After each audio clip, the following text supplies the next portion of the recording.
Hello and welcome to the program. My name is Michael Finney. Today I am joined by Tom Tiernan and Richard Andrew Olkusz, writers.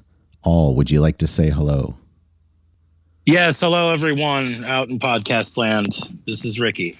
I'm very, very grateful that Michael has asked me on this show. Thank you. And my name is Tom, and again, I'm very grateful and thank you very much, Michael, for having us. I'm looking forward to this talk, so we're good.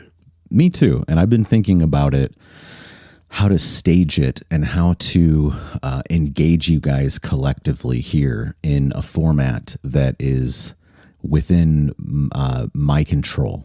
Because oftentimes we hang out in spaces and there are goals or scenarios that we have to kind of adhere to in general, or even enable the other folks that are hanging out. But today it's just the three of us, and we can do exactly what I want to do, which is this. How did you guys meet? Where did you initially connect? Why do you know each other? Why are you friends? Well, it goes back quite a ways. I'll tell my part of things. I got associated with these two wonderful people, Joe and Eva, back in Jersey. And they had this thing called Joe's Writers Club. I became associated with that. They basically gave me the club.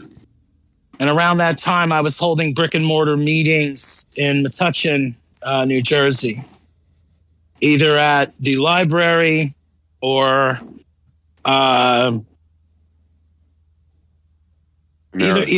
at the library or at this coffee house. And there was also, we did it in Menlo Park, New Jersey. We were at this Panera Bread. And Tom had belonged to a writer's club, and he was already going to places like that. And I met him there. And I think, Tom, you could probably, I'm sure you have something to say about that, Sure. I have a very distinct memory. Actually, originally, I don't know about originally, but when I ran across you, I was at the Woodbridge Library. And I came in, and there were these two guys sitting there. It was Rich, and it was Joe Valdi. And I happened to just say, hey guys, I saw a listing somewhere. It might have been meetup.com or writers group. I signed up, I came in, and I said, would you guys know anything about a writers group? And Rich just said, yeah, have a seat. And the rest is history. We moved from the front of the library into the interior of the library, and it got a little, as the group started to grow, it got a little rambunctious because we were excited to talk about our stuff. And it's very true. I remember that. That was the right, librarian was being very patient with us. Yeah. So I suggested that there were other places we could meet. I said, like, we could do. Someone came up with Panera Bread. I said, Panera's great, And then we met Panera for quite a while, and then all of a sudden Panera changed their policy that you can't hang out too long because they weren't, the longer you hang out and you only buy a coffee, you're occupying a seat that someone could be buying a whole sandwich, meal. Right? Right. So we found the Metuchen Library, and they were really super nice.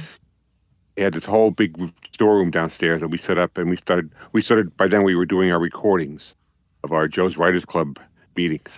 And the library was great. I enjoyed that a lot. And then all of a sudden, it was the summer of 2020, and everything went to pot. And we started meeting online. And that was really cool, too. I mean, it was a really great learning experience and a growth thing. And it was I learned a lot. And it was great to talk to the various people. And we learned a lot from each other. So here's, and then we're here. Yeah, right. We are here. I want to ask you guys a little bit about what got you into writing, what you consider to be your influences, and maybe when it all started for you individually. Well, I have always been a little bit touched by creativity. Like in middle school when I was doing study halls or in other classes that I should have been paying attention to, I was writing little poems and stories. I got thrown out of my house when I was younger. And I was living bohemian with some people who took me in.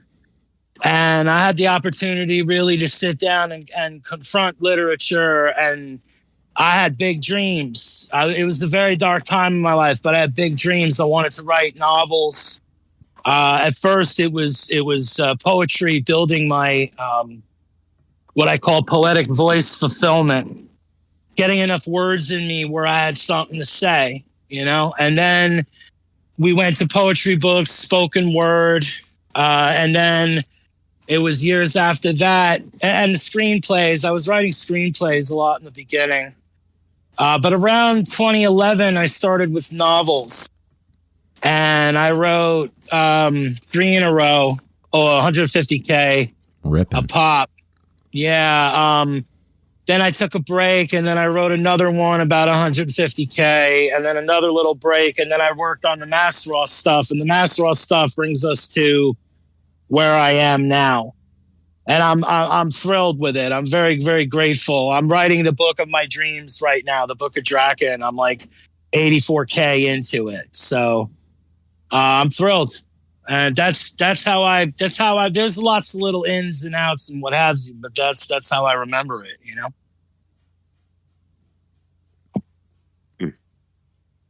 That was fascinating. I didn't know that part about the bohemian side of your life. Yep. Yeah, I could go on. I'm writing a book about it, but I think it's your turn, Tom. You have a lot to say. Oh, my influences go way back. I mean, from when I started to read, I was drawn into horror and fantasy and science fiction. And when I was 10, I discovered Shadow over Innsmouth Nice. by H.P. Lovecraft. I said, holy crap, what is it? And I found he's got more of this stuff. And that was an incredible That's a classic, discovery. I feel like. Right. Of his It is. But I also grew up with incredible visual things for ideas like The Outer Limits, the original one, and The Twilight Zone, and Star Trek. And those are definitely food for my growing imagination. And I devoured everything by Frederick Brown and Ray Bradbury and who knows, all the great horror writers, Robert E. Howard. Mm-hmm. And when I discovered Solomon Kane, I was like, this guy's incredible. Then I read that he died at like age 30, and he had written and published like 250 stories. I was like, what an amazing talent. It really grew from there. And eventually I started coming up with ideas for my own. I said, I think I could probably write something along these lines. And I dabbled a few things in terrible, terrible stories in high school. Then I went to college, and I worked on the college newspaper, and I wrote a couple of short pieces for them, which I'll dig up one day. They're hysterical. And I got them published. I said, holy crap, I'm published. And I saved the magazine for that issue. And then I had a creative writing class, and the final assignment, you have to write a short story. I said, never really sat down and done anything decent. Oh, I wrote the first John Pencrom story, Night of Fate, about a detective who gets bitten by a werewolf. And the rest is history. I started coming up with a lot of his stories, and just the ideas just kept flowing. I like Rich. I'd like to believe I have a little muse that sits on my shoulder, and that's why it whispers in my ear, how about this? And I'll write that up. And, so I have many, I have 2 filing cabinets full of stories or story ideas that, I'll never run out of material. And I keep coming up with new stuff. And so when I met Rich, what was I in the middle of? I was doing my Shirella stories. And I was redoing moving John Penkram from Scotland to New Jersey. It's a much better fit for him. And so yeah, I have 6 novels I've written, and a 3,200 page fantasy epic, high fantasy epic. That's my next year project to get that into print. And so it's a continuous adventure. I see ideas everywhere. So it's been an awesome journey. I find you guys to be incredibly prolific. Ricky, in terms of the sheer volume of any singular work, which is just astounding to me that you have so many of them that are 100,000 plus. And then Tom, on your side of things, I find you to be just an idea factory. Just being able to ideas just seem to pour out of you. That's my take on having hung around with you guys for the last, maybe 5-6 months, I suppose. Just to, having listened and absorbed your personalities, both individually and collectively in the spaces and stuff where we've hung out. That is what I take away from that. Where do you guys draw that wealth of that dictionary, encyclopedic sort of wealth of knowledge and words, or just this undercurrent of ideas? Where's all that inspiration coming from? If I could go quick, it's basically everything I've read, everything I've watched, every movie, every television show, every story has been filed in my head, and it jumbles all together. And now I play a gigantic game of what if when I see something. Like a great example, I was down in Florida about 5 years ago. I was standing in the water, it was sundown, and I'm looking out at the dark ocean at the water lapping at my ankles. And I just said, what if there was something out in the ocean just waiting to pick people off the beach, and they would just disappear? And something that never been seen by anybody who's ever lived to see it. And right away I came up with a story, and I ran back to my timeshare, and I grabbed my journal, and I started writing. And every summer I went down, I would only write the story in Florida because that's where I was inspired. And I would do 60, 70 pages every year. It took 4 summers to write the whole thing. So now I have a book called Blood on the Sand, like a Jaws type thriller. And so I come up with all sorts of things. I see a newspaper blowing across the street. I said, what's propelling that piece of paper besides wind? It could be anything. Ideas are always popping into my head. I play. It's just a massive what if game that I play, and that's great for idea generation. So go ahead, Rich. Yeah. Here to what Tom said. As far as I'm writing a book about this sort of thing, so I have my own terminology, and I call what he said about what's in the water or what's moving the paper, that's a muse flash. So it's the networking of minds. Okay. The more you feed it, the more it grows. The more creative you are, the more creative you become. I was running a game. It was a tabletop role-playing game when I was in my bohemian phase. I lived with this dude, Billy. He's like a brother to me.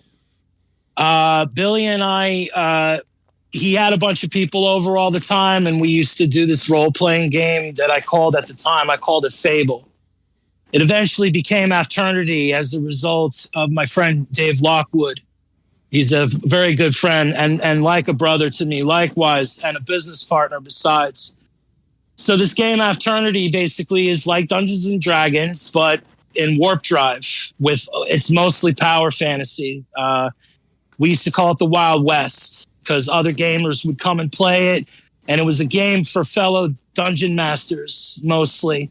People who ran their own games would bring that skill, and it's like they were playing a character that was a dungeon master, because my game was super powered.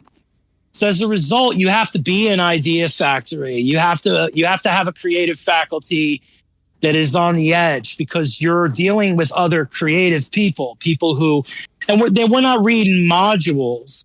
You dig it? We're not beer and pretzel gamers. All of our stuff we may have been reading using rules, but it was all about like homebrew. Like you came up with your own setting, you have your own situation, and your players were interacting with that. So there's a certain improv and other techniques that help you create, and you get ideas.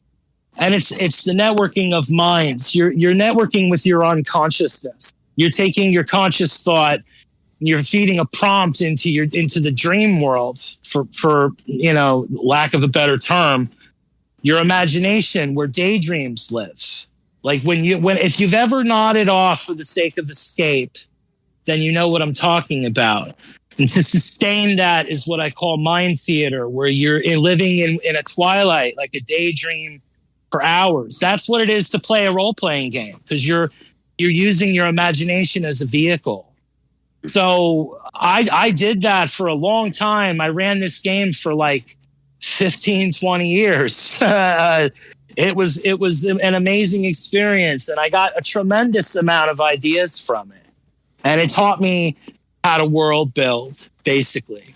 So that's a huge, and what I've read, like what Tom was saying, Frank Herbert, Tolkien, C.S. Lewis, Michael Moorcock, Robert Howard, H.P. Lovecraft, and there are many more besides, and all the beatniks, Bukowski, Hunter Thompson. I read it all.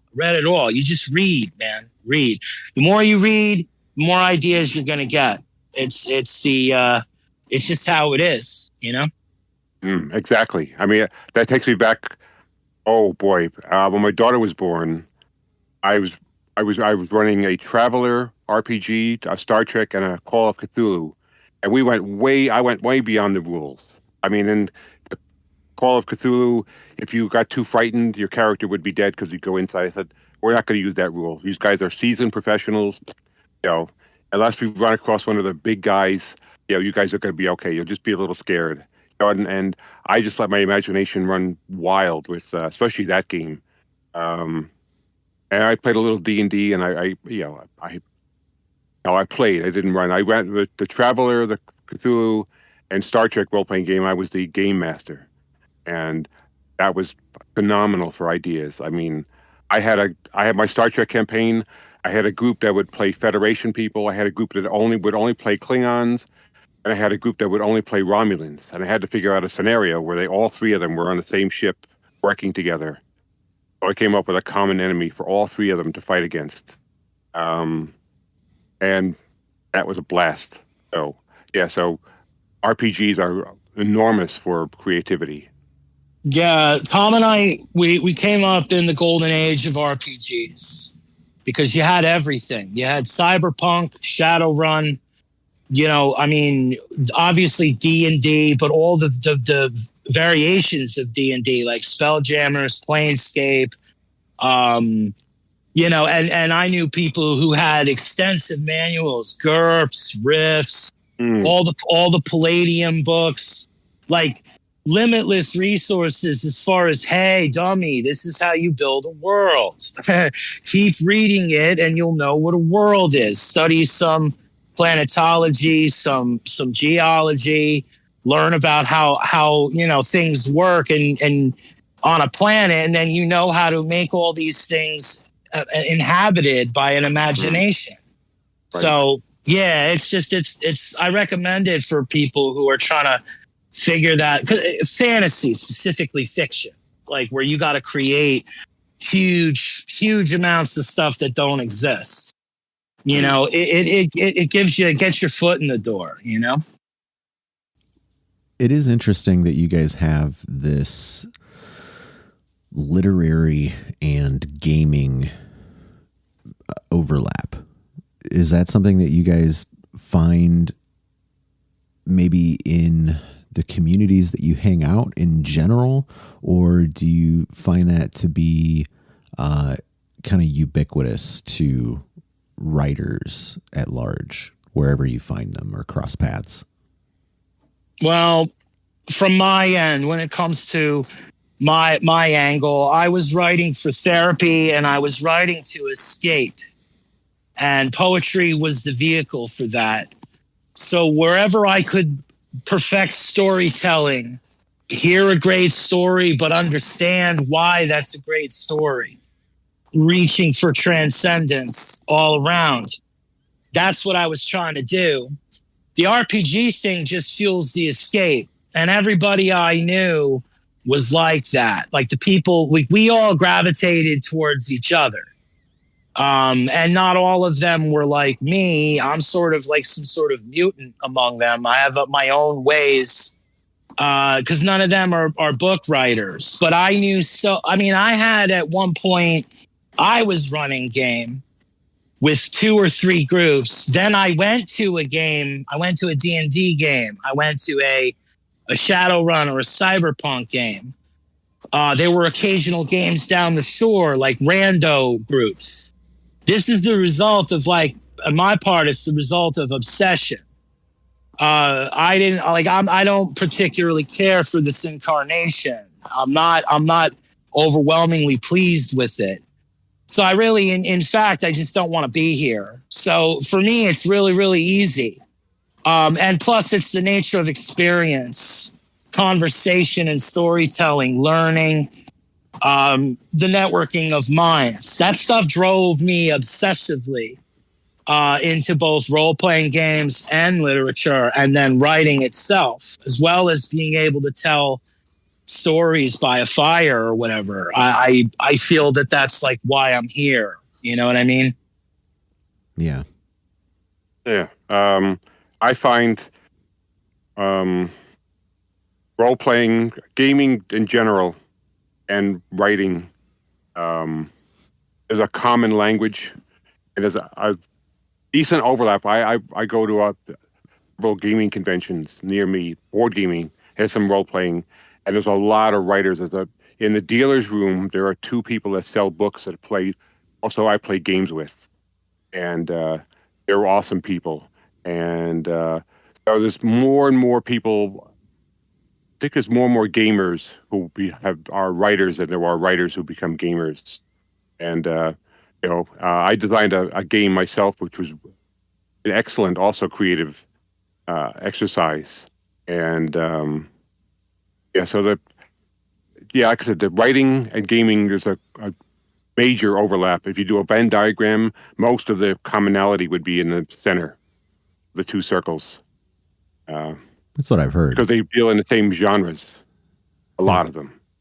Let me shift gears a little bit here and give you each a chance to discuss and promote your most recent individual releases or projects. Let's hear a little bit about that. What's the freshest thing on the market from each of you? Go ahead, Rich. I'll default to Rich, for questions, so I give me a chance to come up with my answers. Okay, that's fine by me. Recently, I put out a short story collection called Orchard Sundew Crocus, Weird Stories by Richard Andrew Olkusz. It's for sale on Amazon. It's both a Kindle and a paperback. And it arose from the old writing club. We were trying to put a new thing together. Our other project was kind of not doing what we wanted it to do. So we doubled down and we were starting to do what we thought would be a short story collection. Well, I got inspired, so I started throwing stories down. And I left them sit for a while. And then I came back and I kept all the best ones and I added a novella, probably the bloodiest thing I've ever written, Exsanguinator. And yeah, so far people who have been reading it have been digging it, It's pretty cool. Pretty good.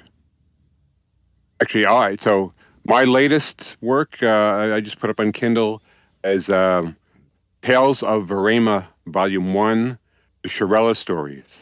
Verema is this huge world that I created. That's the one that I mentioned in the, I have this 3,200-page high fantasy epic. That's what it takes place in Verema. And so Shirella came along in bits and pieces. I was helping somebody with a D&D project. And here I was having him come up with creatures and traps and situations. And as we're going along, I started getting these ideas, doing some world building of my own. And I came up with Verema slowly but surely. And I came up with an entire world that's literally cut in half by a 50-foot tall black wall that divides the two warring parts of the world from each other. And I threw Shirella into this whole mix of these on the east side of the wall, which is relatively peaceful. And so I came up with an idea for a person who started off as a thief and became a very highly regarded mercenary soldier, a general in several kingdoms' armies. And eventually she drifted into this little town called Valtour, where there was a job opening for a champion, which is their equivalent of sheriff. And she outwitted and outsmarted and beat out 30 others, become champion of Valtour. And now she lives there and with her pet dragon and her little friend Lim, who's like 4 inches tall, who's always talking or getting her into trouble. And so that's a collection of stories. All the stories, the 6 stories in that book, are all the stories that happened before she arrived in Valtour. And it's all her young adventures where she's talked into trying to steal an impossible treasure or chasing a dragon that's killing everybody in sight. She's got to get rid of it, that sort of thing. And so that's also on Kindle. It's Verema, Veirama, Verema. That's interesting. So you guys have both most recently put out collections. Yeah, my weird stories, like one of them is about the Day of the Dead. One of them is about a stellar mining operation. It's like a space western. I have several dystopias. I have one about a painting that was touched by some sort of divine emanation. They're just weird. Like I dig weird, like Tom was saying about the Twilight Zone and Outer Limits and the weird tale books from the 20th century. It's a lot of crazy stuff like that. And I'm normally a novelist. This is actually my first short story collection ever. I have a book of poetry and I have a book of short stories. The rest of everything I have are novels up there. So it is a little different for me, Mm. Yeah, so I have the opposite. I have a lot of short story collections to put up, and I have 1, 2, 3, 4 novels, not counting the War of the God Shards, to put up. I have a list that I sent to Rich. My publishing plans for 2025 is those 4 novels and the War of the God Shards, which is the Verema epic. Wait, are you saying you're putting out 4 novels next year? At least. Jesus. They're all written. They're all on the computer. They're just ready to be formatted and go. So. Tom has stuff like for miles. Like it's. He showed me years and years ago. He showed me a hard copy of all this stuff back in the library days. Mm. I mean, Tom's got stuff literally for miles. It's just, where's the time? Where's the money? Like he's been whittling away at it. Me too. I got next year. My plan is this Royal Road thing, and I want to do three simultaneous releases, dropping chapters. Monday, Wednesday, Friday. And then the next year it's a similar lineup. I have a bunch of novels that are almost done. I have a bunch of novels that are done. So it's just a question of getting covers together, and it'll be cheaper on Royal Road to put them out. So that's my plan for next year, is to put 3 more out. Cheaper than what? Well, if you put them up on Amazon, to me, it's see, I go through a certain cover artist. Okay. And I have to like talk with him, because one of the things on Royal Road, there's things you got to do to succeed in anything. But on Royal Road, there's a strict formula that you got to follow. I've heard it from a few people, like not just YouTube videos. I've been talking with cats and focusing, and the cover has to be of a certain quality. So I don't like, I use an actual cover artist, this guy Ali. I love his work and I love working with him. I've been very satisfied with all the covers that I had. And also Master Raw 3 is coming out soon, because he's working on it and we already have a cover for it. So next year, I'm hoping it will be like end of this year or through next year. It'll be like 4 new things, you know? Jesus. We'll see. Yeah. My only plans for next year are a short story that I am 2/3 of the way done with, which is like less than a week's worth of work for you guys. And then I'll try to do a paperback that is nonfiction.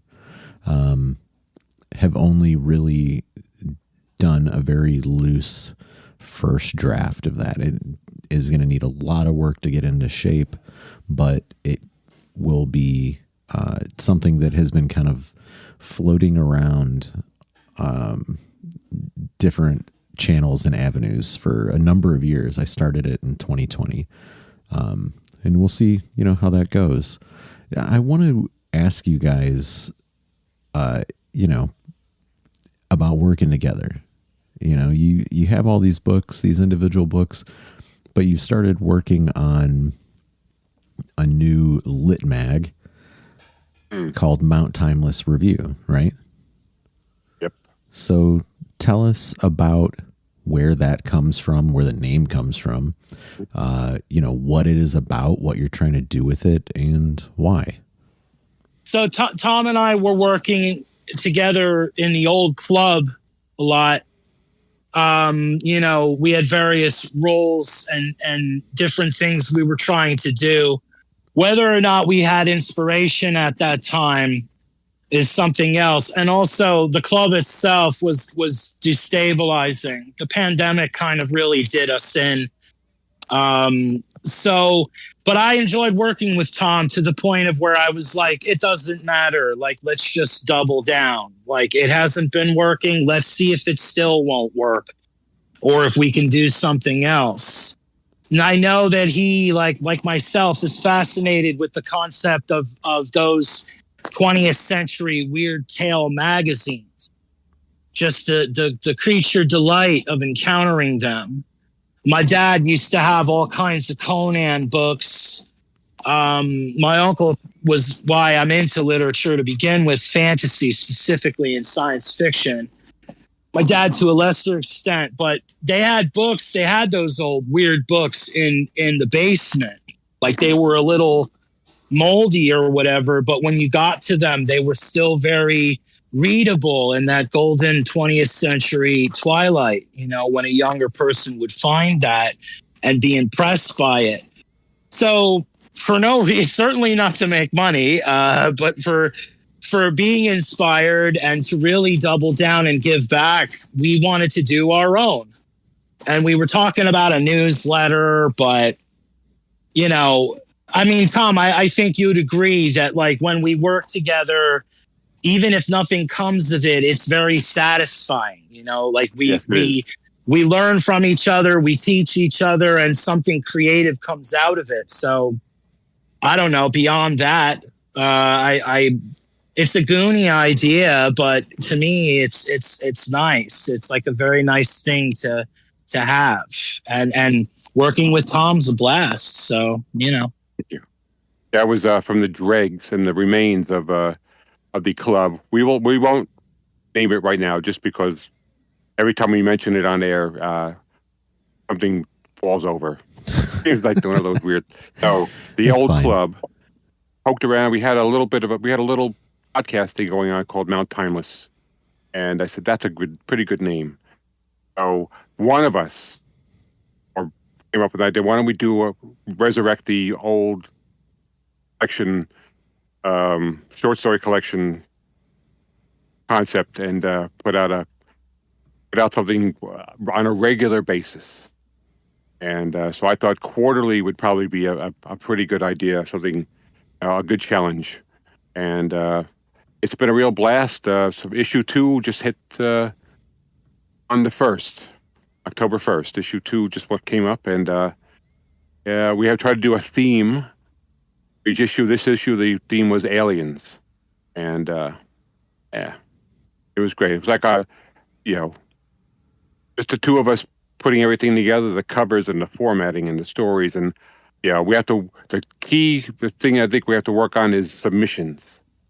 I'd like to have more than just this little bits and pieces that have been falling over the transom to us. I mean, we'd be glad to publish anybody's stuff. We have very, very not strict, whichever the opposite of strict is, editing requirements, and if it's relatively decent, it's well written, I'm pretty sure we would find space for it. So and a little weird. Like generally these stories are what we're looking for is weird. Yeah, horror, fantasy, high adventure, mystery. Yep. Fiction, and that's sort of in that general neighborhood. Unique takes on stuff, like a delightful surprise. Like J.F. Weehawkins, I think that's the one with the Vlad story. Oh yeah, 99%. Like the way he did that.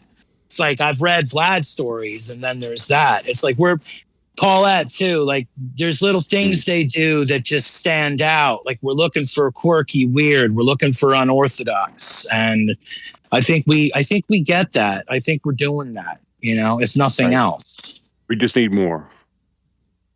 So, and this issue coming up on December 1st, I've already started working on issue 3. Issue 3's theme is monsters, so that's really wide open. So maybe if we can get anybody listening in the future, we'd be happy to look at your stuff. I need to pass you guys a story. I've been slacking, and I've been meaning to, but we'd be honored. We'd be honored, Michael. That'd be great. My production is so varied and across the board that I try to plan really far out to give myself the time. Whereas, I don't want to say I drag my feet, but I have a very long gestation period. I guess that might be the way to phrase it. But I definitely, I want to get you guys something at some point here. Ideally for December. I've got a piece that I've been sitting on for a few years. I did as an audiobook, and I think maybe it might fit for monsters, the monster within, perhaps at times. Overcoming that, but we'll see. I'll send it to you guys. It's not very long, but maybe it'll be useful.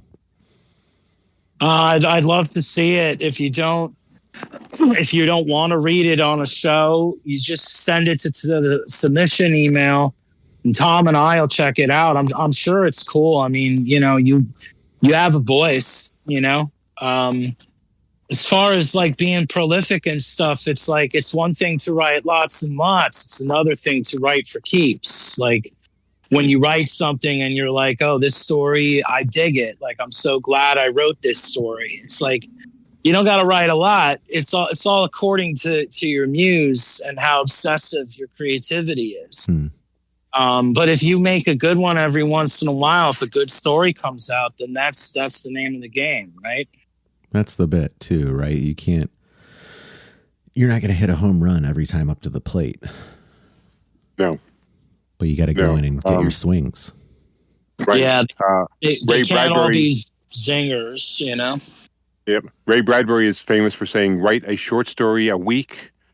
In 52 stories in a year, there's bound to be some that are very, very good, along with some of the ones that are very bad. So he says eventually you'll get the good ones will outnumber the bad ones, and Yep. you're on. You're on. I mean, a story a week would be rough. That would be a very interesting challenge. Yeah. Even for a month. Yeah. Yeah. I mean, even if it were a flash, it's like it depends on the week, man. Like it's not always easy breezy schedule wise. If I was a gentleman of leisure with my own writing desk and horse and whatnot, then maybe I could write all the time. But it's like, Yep. It ain't always easy. I hope well. Hopefully, it comes around for the both of you. Let's bring it home. Let's ask this. Are there any things that we haven't talked about that you guys feel are important to get out there, or that you haven't felt like you've addressed before or within the context of this conversation that is just an absolute must to get off of your mind, get off of your chest, and get into the air? Well, I think that the world would benefit from being a more creative place. And I believe that creativity purges stress from the body. If you create your own content, then you're not beholden to subscriptions or people, and you're never bored. I would recommend to anyone the lifestyle of creative obsessor, which is what I do. Trying to live in a creative twilight all the time. From the time I wake up to the time I go to bed, I'm constantly in that frame of mind and thinking. Not paying my taxes, and I go to work and I go to the grocery store like everyone else. I'm like everyone else. But I don't get into everything. I don't get into certain aspects of life.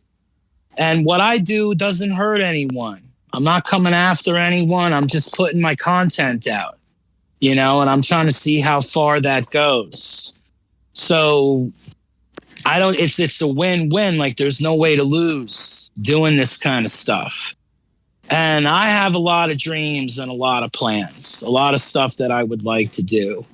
One of them is Mount Timeless. It's basically a creative theme park, a perpetual writer's retreat where whoever is talented, whoever is creatively obsessed can come to that place and live and create.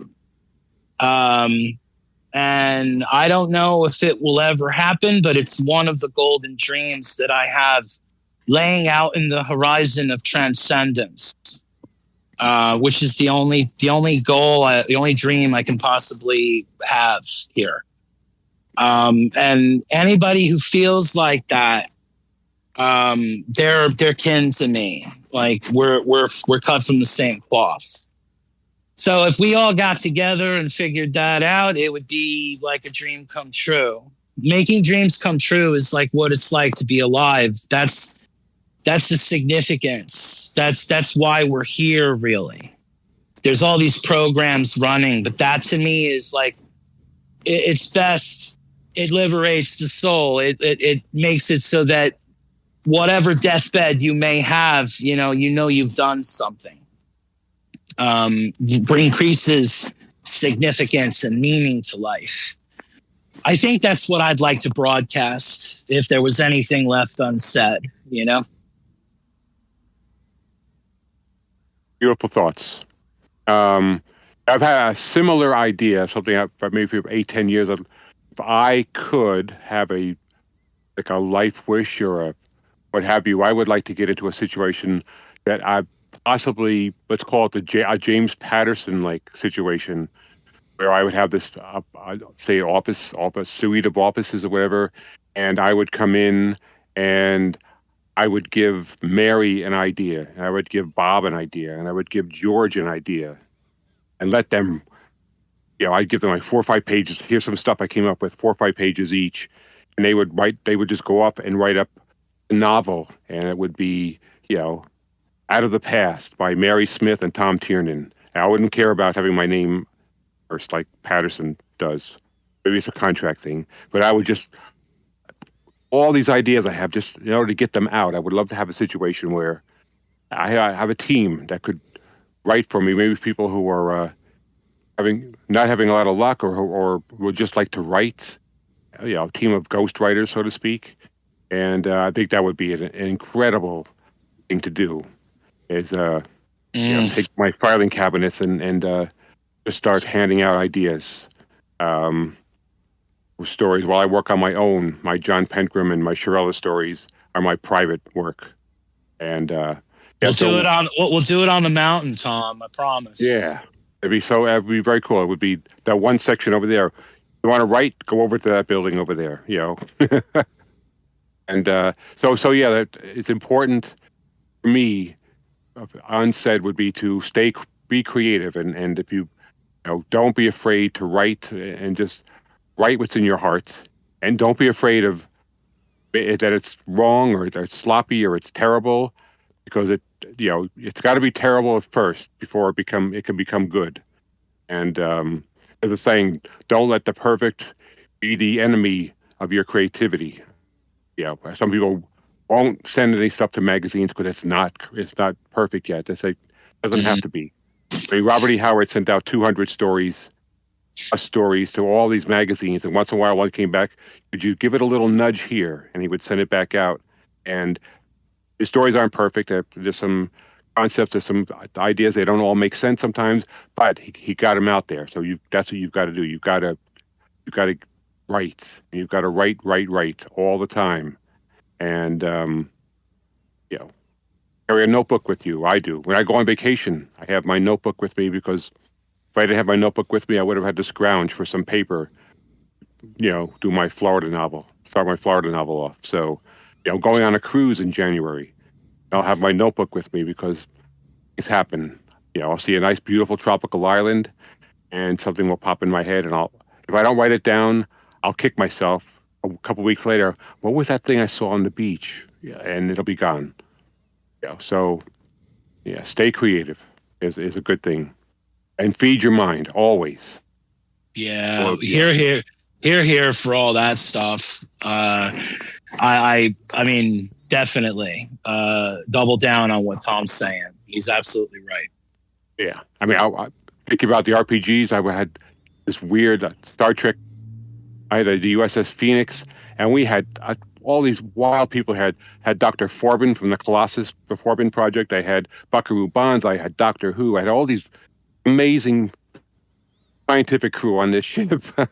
It was hilarious just having all these people play all these roles, and it was just this wild fantasy crew. You got somebody you want to throw in there? Sure, let's throw them in there. We had working with Scotty. We had Jack Burton, who was from Big Trouble in Little China. All these incredible, crazy things. So, nice. That was, like I said, a very creative time. Yeah, the amount of hours we've spent inhabiting other lives in other worlds, totally worth it, man. Yeah. It kind of all that work and all that activity created who we are today. Yeah. Love it. Well, hey guys, very good conversation. Have absolutely appreciated you guys taking the time to let me dig in your brains a little bit, and to give us your thoughts and the dialogue between you, and look forward to the work that you guys turn out in the future and what you do with Mount Timeless Review. And we'll talk again before too long. Thank you, Michael. Yeah, it was an honor, man. Thank you for having me, and Tom. Yeah, thank you, Michael, very, very much.